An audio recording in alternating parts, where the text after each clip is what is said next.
Hello everyone, ఈరోజు వీడియోలో మీకు నేను ఉల్లిపాయ పచ్చడి ఎలా తయారు చేసుకోవాలో చూపించబోతున్నాను. ఈ పచ్చడి అన్నంలోకి బాగుంటుంది, టిఫిన్స్లో కూడా చాలా బాగుంటుందండి. దోశ, ఇడ్లీల్లో కూడా. ఇంట్లో ఏ కాయగూరలు లేవనుకోండి, కేవలం ఉల్లిపాయలు ఉన్నాయనుకోండి, ఈ పచ్చడి చేసుకోండి, అన్నం అంతా తృప్తిగా తినేస్తారండి. అంత రుచిగా ఉంటుంది అండ్ చేయడం కూడా చాలా సింపుల్. సో వీడియోలోకి వెళ్ళి చూసేద్దామా ఎలా తయారు చేసుకోవాలో. పదండి.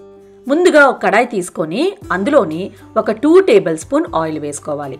ఆయిల్ బాగా హీట్ అయ్యాక 1 టీ స్పూన్ జీలకర్ర, 1 టీ స్పూన్ ఆవాలు, ఒక 1/2 టీ స్పూన్ అంతా మెంతులు వేసుకోవాలి.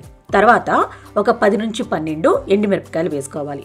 మీరు కొంచెం ఎక్కువ స్పైసీగా ఇష్టపడితే ఎండుమిరపకాయలు కొంచెం ఎక్కువ వేసుకోండి. ఒక 2 నిమిషాలే ఫ్రై చేసుకోవాలండి, లో ఫ్లేమ్లో. కలర్ చేంజ్ అవ్వాలన్నమాట. మీరు చూస్తున్నారు కదా, కలర్ చేంజ్ అయింది.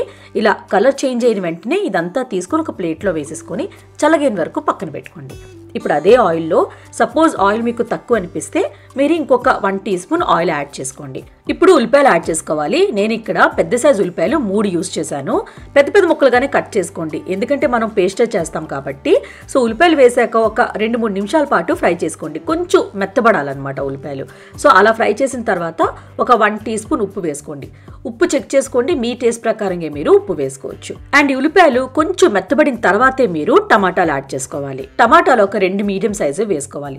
సపోజ్ మీ దగ్గర పెద్ద సైజు టమాటో ఉందనుకుంటే 1 వేసుకోండి, మీడియం అయితే 2 వేసుకోండి. అలాగే చిన్న నిమ్మకాయ సైజ్ అంతా చింతపండు వేసుకొని ఒక 2-3 నిమిషాల పాటు ఫ్రై చేసుకోవాలి. ఫ్రై చేశాక మూత పెట్టుకొని ఒక 5 నిమిషాలు లో ఫ్లేమ్లో కుక్ చేసుకోండి. అంటే టమాటాలు కొంచెం మెత్తబడాలన్నమాట. సో అప్పటి వరకు కుక్ చేసుకోవాలి. 5 నిమిషాల తర్వాత నేను మూత ఓపెన్ చేశాను. చూడండి, టమాటోస్ మెత్తగా అయిపోయి ఇలాగ అయిపోవాలన్నమాట.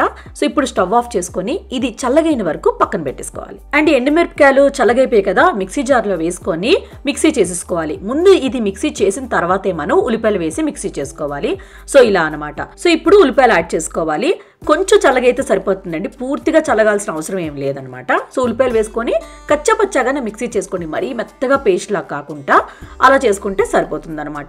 ఈ కచ్చాపచ్చాగా చేసుకున్న వాళ్ళు ఏమవుతుందంటే మీరు రైస్లో కలుపుకొని తినడానికి కూడా బాగుంటుంది, దోశ ఇడ్లీల్లో కూడా చాలా బాగుంటుంది. సో ఇలా మిక్సీ చేసిన తర్వాత మళ్ళీ కడాయిలోని ఒక 2 టీ స్పూన్ ఆయిల్ వేసుకోవాలి. ఆయిల్ హీట్ అయ్యాక 1 టీ స్పూన్ జీలకర్ర, 1 టీ స్పూన్ ఆవాలు, 1 టీ స్పూన్ శనగపప్పు, 1 టీ స్పూన్ మినప్పప్పు వేసుకొని ఒక 10 సెకండ్స్ ఫ్రై చేసుకోవాలి. లో ఫ్లేమ్లోనే ఫ్రై చేసుకోండి, లైట్గా కలర్ చేంజ్ అవ్వాలన్నమాట. ఇప్పుడు వెల్లుల్లి వేసుకోవాలి. నేను ఇక్కడ ఒక 6-7 వేసుకున్నానండి. క్రష్ చేసుకొని వేసుకోండి. మీరు తొక్క తీయొచ్చు, తొక్క తీయకపోయినా కూడా పర్లేదు, బట్ క్రష్ చేసుకొని వేసుకోండి. అలాగే పిడికిడి కరివేపాకు వేసుకొని ఒక్క 10-20 సెకండ్స్ ఫ్రై చేసుకోండి. అంటే కొంచెం ఈ వెల్లుల్లి పచ్చదనం అంతా పోవాలన్నమాట, అంతే. సో ఇలా ఫ్రై అయిన తర్వాత మనం ఉల్లిపాయ పేస్ట్ చేసుకొచ్చుకున్నాం కదా, ఆ పేస్ట్ అంతా వేసుకొని ఒక 4 నుంచి 5 నిమిషాలు లో ఫ్లేమ్లోనే ఫ్రై చేస్తూ ఉండాలి.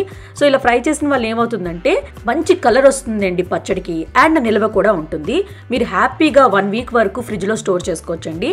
1 వీక్ వరకు ఎక్కడండి పచ్చడి ఉంచుతాం, 3 రోజుల్లోనే అయిపోద్దండి, ఎందుకంటే అంత రుచిగా ఉంటుంది.